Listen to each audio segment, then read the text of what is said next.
Here's an overview of how FACTS works in Stemmons.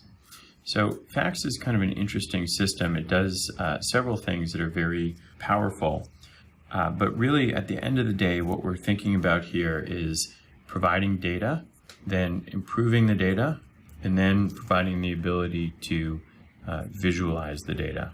So it's worth pointing out that, and we'll just use cases as an example.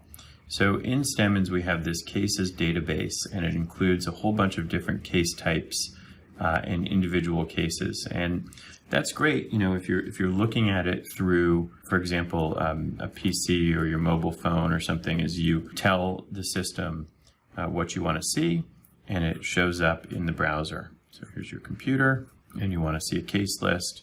Now, what's happening before that happens is there's an application in here that does a lot of work, kind of interpreting your requests and sending that up to here and bringing that data back down and packaging it in a certain way that makes sense to you, because you wouldn't want to look directly at the database. It would just seem like a mess, as we need something to prepare that data for you. But very often we want to see data not in the interface, but through some other way. So what we do is we have this system called FACTS that takes the data and does some interesting things with it. So for example, if we have a bunch of case types, maybe we have work orders, and we have accounting issues, and we have compliance issues, and really whatever we created in there. What it does is it takes that data and it automatically splits it out into a table for each one. So we'd say case type 1.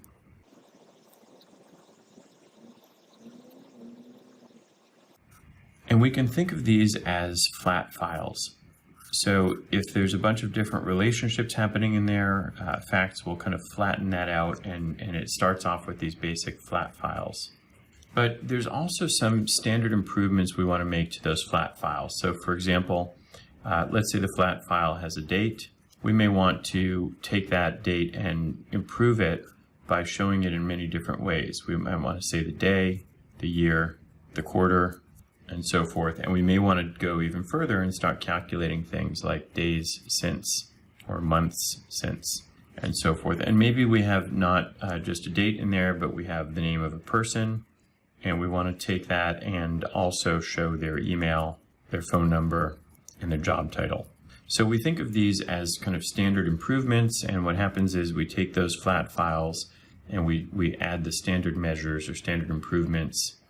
And now we have something that is not just the basic data, but it is better.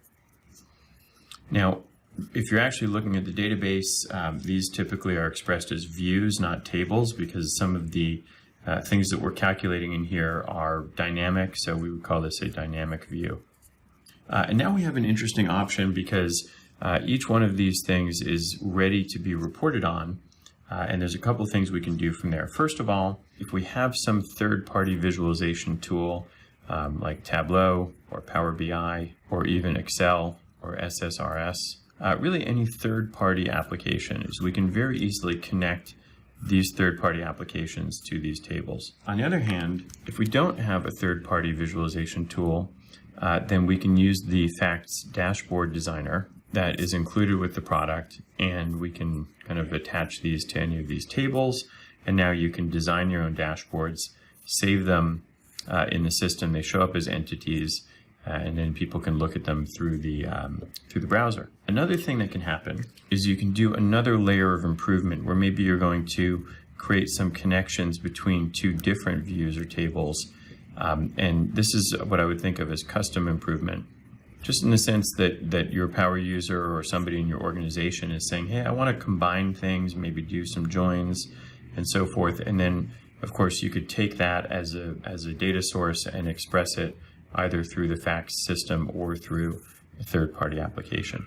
So what's interesting about this is we take the very dynamic, kind of abstract, flexible system of cases where we can create anything that we want. And if we create a new entity type or case type in this case, we configure a new case type, we put it in here, and now not only can you see it through your browser or through your mobile phone or kind of the standard interfaces, but if you want to generate your own reports in using any system, you can easily do that using FACTS by just having it push through and then connect a visualization layer to it, and you wind up with some very good reporting capabilities. So that's what Facts is all about. Don't forget that if you want something to show up in Facts, you have to flag it as being something that gets pushed to Facts, and we can do this for different things in the system like cases, entities, and so forth. And that's Facts.